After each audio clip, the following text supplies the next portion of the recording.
I'm impressed that the movement goes all over the world to try and provide education where education standards are not very high.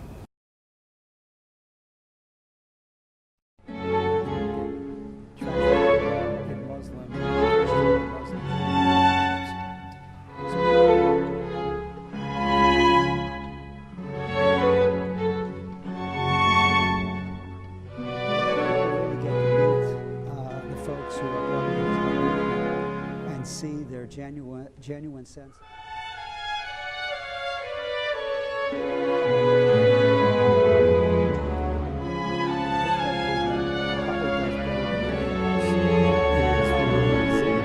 Welcoming that said.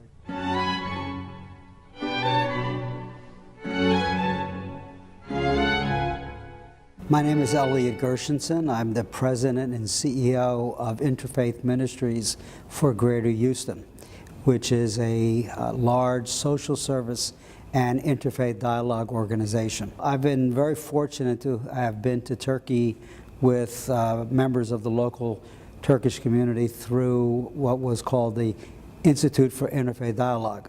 This trip was really very, very meaningful for me.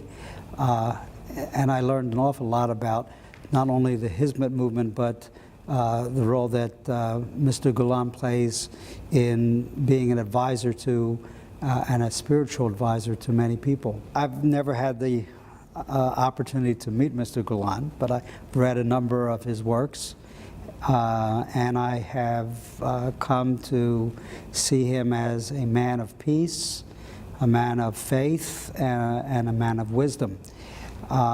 Clearly, if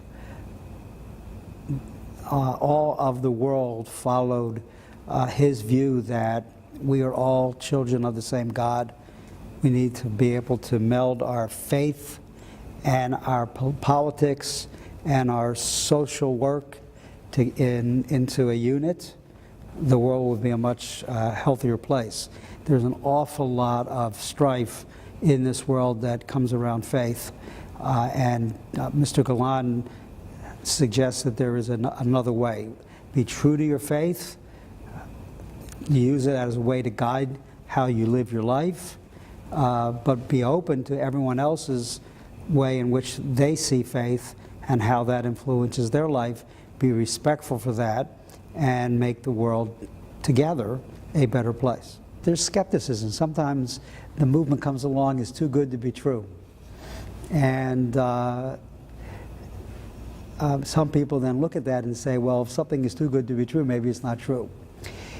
But when people really get to meet the folks who are part of the Hizmet movement and see their genuine sense of love and respect, that over time they come to realize that this is not something as a put on, it's really who you are, and you are living a legitimate way of expressing your faith and your Islam. I think it's one of the major reasons and rationale for the Hizmet movement to exist is to be a place where all people can come and dialogue and learn from one another.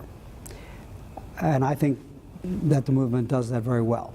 Here in Houston, the Gulen movement organizations are actively involved with all sorts of interfaith dialogue and promoting interfaith dialogue. The key question is, does it move the ball? And as a person who works in this field along with you, it's worthy of some real study of whether or not it really does move the ball along. The question is, are we talking to those people who are already convinced that interfaith dialogue is important, or are we actually getting to people that are on the fence or even against it and bringing them to the table? The hope is that by bringing those folks to the table, that we can actually change the whole mentality of our society, and we can create connections instead of barriers. I do believe that the Hizmet movement is working towards creating connections and lowering barriers, and I commend everyone for that. And I think that it needs to happen more, not only in the Hizmet movement, not only in the Muslim community, not only in the Jewish community, but outside of that in the Christian community, in the Hindu community, and other faiths as well. I believe that that has to happen, or we will continue to see the kind of strife that we see around the world. I'm not convinced, however, that as much as we do it, that we will grow completely beyond our tribalism. And that is just part of what makes humans human. I do believe that the Hizmet movement sees that and is developing methodologies to try to overcome it, and is a great partner with other organizations to try its best to overcome that. What I find that's happening right now is that our faith traditions, all of our faith traditions, are actually moving in two directions. More to the right and more to the liberal or left side. And centrists, I count myself as one of those people, centrists are feeling somewhat abandoned. I see that in our political world in the United States, I see that politically around the country, and I see it in our religious world.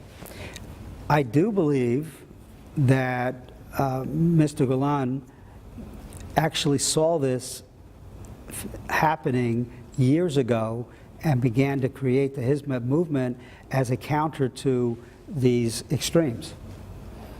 I commend it for that. And I'm hopeful that others can take lesson from that and learn from that so that we can actually rebuild a stronger center. Because it's around the center, around moderation, where we can really understand that it's okay looking at the world very differently without demonizing the other person. That's my biggest fear. I see religion right now moving too far to the right and too far to the left, and a lot of people being alienated against religion in general. Religion easily can be used to split us apart. I believe that the Hizmet movement and other similar movements and other faith traditions believes that religion, faith, should actually bind us. That if we believe that we're children of one God, we may find God differently. We may speak to God differently. We may understand God differently. But if it's one God, then how can we not see God in everyone else as in their eyes as a reflection of God? The same God. I do know that education is probably, next to interfaith dialogue, the most important aspect of the Hizmet movement. I think Mr. Golan recognized that ignorance is the precursor to hatred. That when people are uneducated, they are more prone to bigotry. They're more prone to being fooled into doing things that maybe if they had a greater sense of themselves and a better understanding of the world and an ability to improve their own lives, not only through their education, but through the application of that education, that there would be much less tension in the world, much less acts of violence in the world. So I do believe that education is fundamental. And right here in this town in Houston, we have a professor by the name of Stephen Kleinberg, who has been doing a study of the social networks and the social context of the city for over 30 years. And he is quoted over and over again that if we do not educate our kids to become the leaders of our future will be bleak. I believe that's true. I believe that Mr. Golan saw that years and years ago and recognized that the way to bring society to its peak is to make certain that the society is well educated. I'm impressed that the movement goes all over the world to try and provide education where education standards are not very high. And that is a very courageous and very selfless thing to do, and I commend the movement for that. When Mr. Golan was preaching earlier in his career, back in the 70s and the 80s. He was telling people that it is more important to build schools than to build mosques, and that was probably a very different message than they were hearing from other imams. They were probably hearing how important it is to build madrasas. They were probably hearing how important it is to build more mosques. I find myself to be actually right in the the and. I do believe we have to build places of worship. I do believe we have to build places of religious education. But I also agree that if we educate ourselves in a very narrow scope, we will not be able to take our rightful place in society and be the doctors, be the lawyers, be the teachers, be the businessmen, to create not only a better society for our own faith community, but for community in general.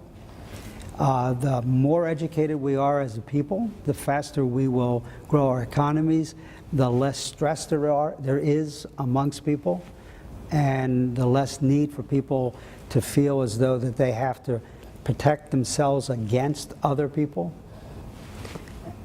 The more likelihood there is of income distribution that is fair and equitable. These are things that I believe that Mr. Gulen was trying to say back in the 70s and 80s, and instruct his followers to be more broad in their thinking so that they can create a world, again, not just for Muslims, but create a world in which they live that is good for all people.